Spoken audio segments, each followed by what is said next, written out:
Hey, what's up guys? Team Hard Life Captain Albert Certucci here, and I've got a quick video of a little backtracking. Back when I was doing the hollow core splicing on the end, I was doing a big old loop, and I was teaching people how to flip their leader inside of it for big rigs, casting and stuff like that. But through the months of actually using it, I have discovered something as to why you shouldn't do that. Gotta bite.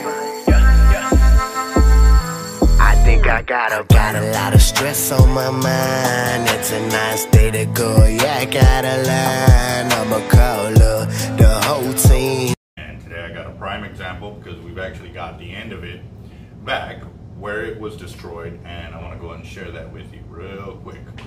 And we also have a recommendation on what to do instead of using that loop end, which will still allow you to save the end to where you won't have to cut off the braid anymore from your swivel or big rig or something like that. So. All right guys, so this was the top end of one of our buddy's lines that broke off on cast. He was dry casting a weight just to see how far he can get, because he had just gotten the reel back and he wanted to make sure he can cast.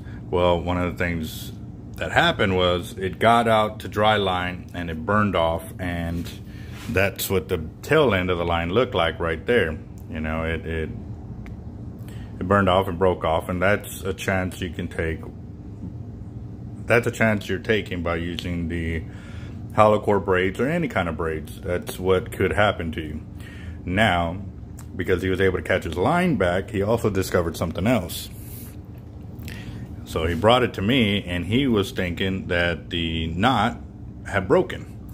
Now, I told him that's impossible because the amount of line from this point to this point is too much. And what I mean by that, give me just a second, is this. Okay, so he put it around, say, his weight or swivel or leader. Well, if it were to break off, it would have very little distance between one end to the knot to the other. And as you can see on this one, he's got a lot left over.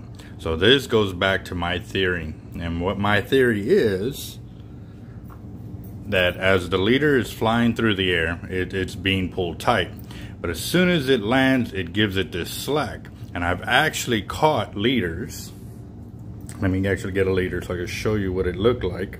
And this is before I had the ability to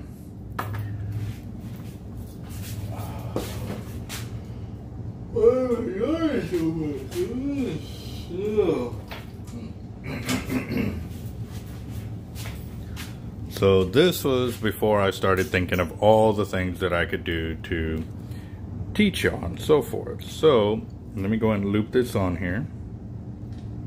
That way you can show and replicate what we were doing, because we were leaving a nice little loop there, so it's easier for you to pull your leader through.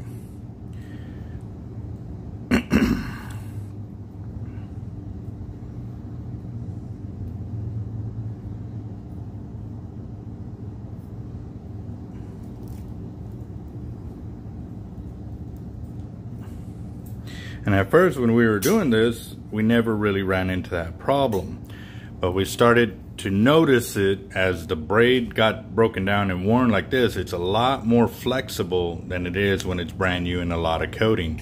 So what we were doing is when we were casting and we were bringing it in, a lot of times we'd bring it in and it would be stuck like this. So if you look at the amount of line that is now taken up, let me replicate that again. It would come and it would catch. You can see now how that looks more like what happened with him, but he was casting out just a regular pyramid by itself. But at the same time too, the pyramids that we use are three-sided, and they are still very sharp, and it doesn't take much, you know, at that speed and that much velocity to go through to have it stop, you know, at the break off that he did where it burned and backlashed and broke off, to put enough pressure right here at the very end, because with this braid there is no stretch. So more than likely what happened, when it hit that pyramid, it caught that edge and cut it off that way.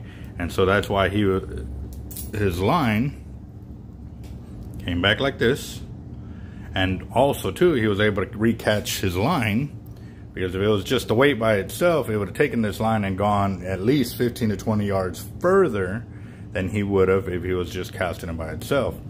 Now, you see all this is a tangled mess. Yes, it is a tangled mess, but with hollow core, we can sit there, undo it, and then reattach it to the spool to get it back on there. And that's what I intend on doing. So that's gonna be on the next video.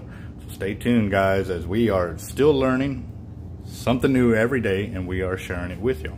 All right, guys, y'all have a good one.